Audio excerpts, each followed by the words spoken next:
I never used to be good at listening. My mind runs at 100 miles per hour, so I used to find listening to be a fidgety, painful experience that wasn't focused on me, so I kind of hated it. But as I grow and develop, I realize more and more how important it is to simply be a great listener. That's this week on the Badass Agile Podcast.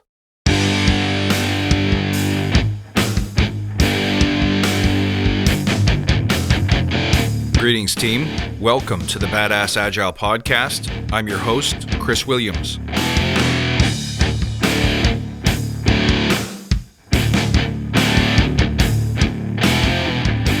Hey, everybody. Welcome back. Thank you so much for joining me week in and week out.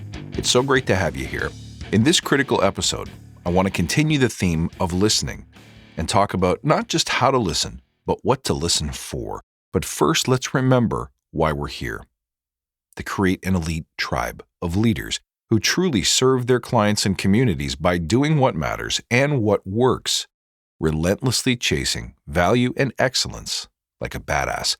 There are so many resources about what you need to do to be agile, but we're focused on who you need to become in order to lead teams. So let's hammer down those fundamentals to create a unique and powerful force in this industry. And if this helps you, tell your friends. And don't forget to check out my daily Agile inspirations for leaders by subscribing to my email list.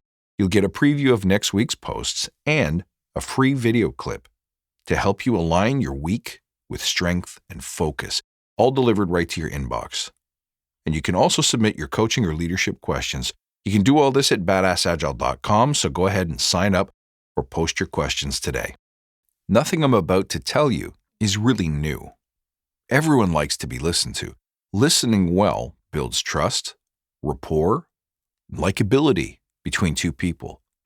It's an unmistakable but easily relatable feeling to experience another person who just doesn't seem to care about what you say or what you think. Do you ever have that experience? And yet, how many of us are truly good at listening? There are 3 different levels of listening that we could talk about today. Number 1 is general listening and empathizing. The second one is listening for clues about how the other person makes sense of the world, what they believe, what they fear, and what they value. And then finally, listening for opportunities to make their world better. So let's dig in. General listening refers to the simple art of being present during a conversation. Now, how many of us fail to do that? That means when you finish speaking, you stop talking, you open your ears, and you basically shut your brain off. Get out of your head. You listen.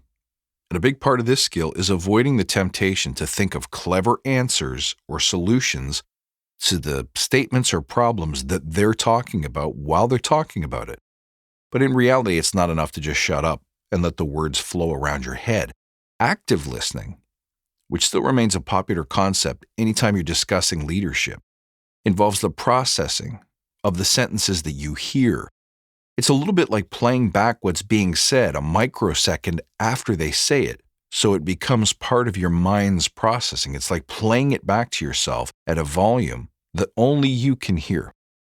Now, the second part of active listening, though, has to do with what you do with the information that you've just received. If all you do is start thinking about how this information affects you, then you're not really being empathetic. You're not putting yourself in their shoes. Instead, we should strive to really think about what it would feel like to have the experiences that this person's describing, to have the opinions or beliefs that the counterpart is talking about. What would it feel like to live in that headspace every day? What kind of experiences might have gotten them to those assumptions, and what would it be like to walk in those shoes? And once you know this about your conversational partner, it's really easy to understand their world, and from there, it's much, much simpler to create a real, authentic bond of empathy and caring because you don't have to fake it. So don't pretend to know what it's like to be them. Actually, try to visualize it and feel the feelings, experience the sensations, think the thoughts of someone outside your own head. So active and empathetic listening is one thing. And remember, the trick is to really shut your brain down, to stop thinking, but rather to put yourself in the shoes of the other. The next thing is listening to elicit cues about how this person creates their concept of the world. So as you're listening, once you've made a habit of doing what we've just described, start listening not only to what they say, but to the choice of the words that they use to say it.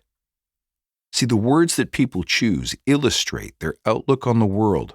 For example, if people are adventurous and experimental versus reserved and fearful, that will reflect in the words that they choose. For example, a reserved and fearful person might make frequent use of words like wait, think, careful, examine, maybe.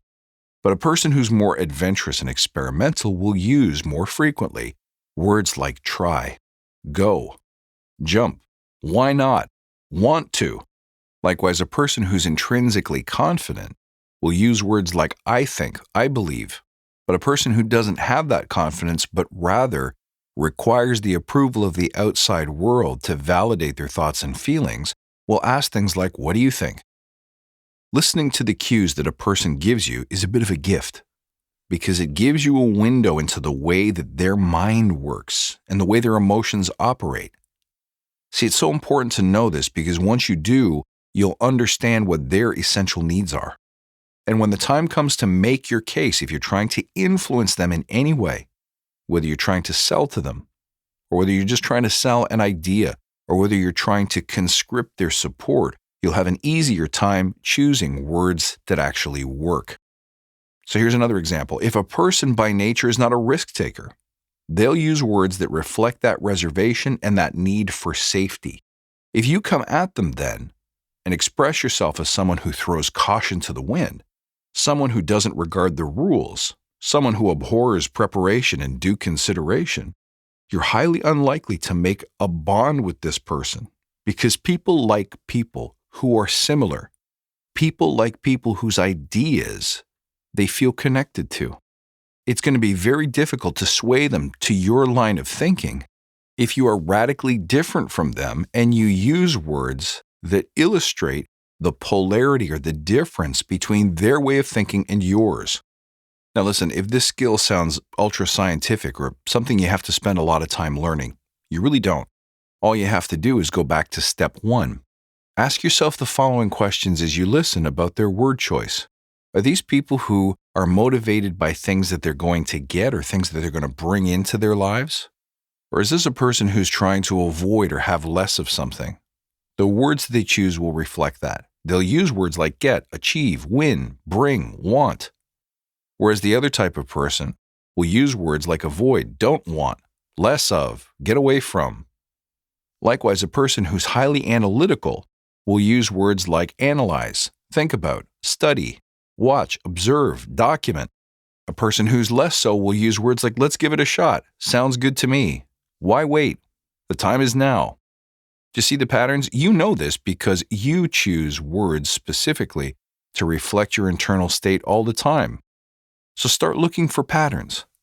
If a person is highly analytical, you need to offer them evidence, proof, and persuasive arguments that bring them the need for safety that an analytical person wants. They want to know that the numbers have been crunched and the due diligence has been completed. So bring them arguments, logic, and emotions that make them feel like they've done the analytical prep work that they need to do. Remember, this is never about manipulating people, but rather speaking a common language that shows congruence, similarity, likability, and connectivity between two human beings.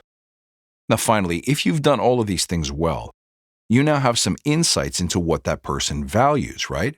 So you're able to propose solutions that are tailor-made to meet those needs. If during conversation you've listened carefully to what they've been telling you and realizing that the words people use don't always reflect the truth of how they feel, if you've been paying attention to the words that they choose, you'll understand that people perhaps dislike risk or they have no patience for waste. Whatever the case may be, you can now tweak and tailor your answers and your proposals to address specifically those fears, those likes and dislikes. Imagine what this could do for you in the team room, guys. This allows you to better understand and negotiate with product owners or stakeholders. This would allow you to have more honest and less defensive conversations with executives and sponsors, anyone who has expectations of the project, especially when those expectations don't quite get met. It could allow you to influence a vendor, a person who you don't know and have no background information about, but need to make a connection with and influence really quickly. And this will also make it easier to negotiate and navigate team dynamics. You see, when team members struggle to communicate and get along, you have an easier time understanding the source of the conflict and are in a better position to help resolve it if you just listen. Folks, thank you for listening. You can reach out at badassagile.com or find me on Twitter at @badass_agile. I'll see you next time, and until then, stay badass.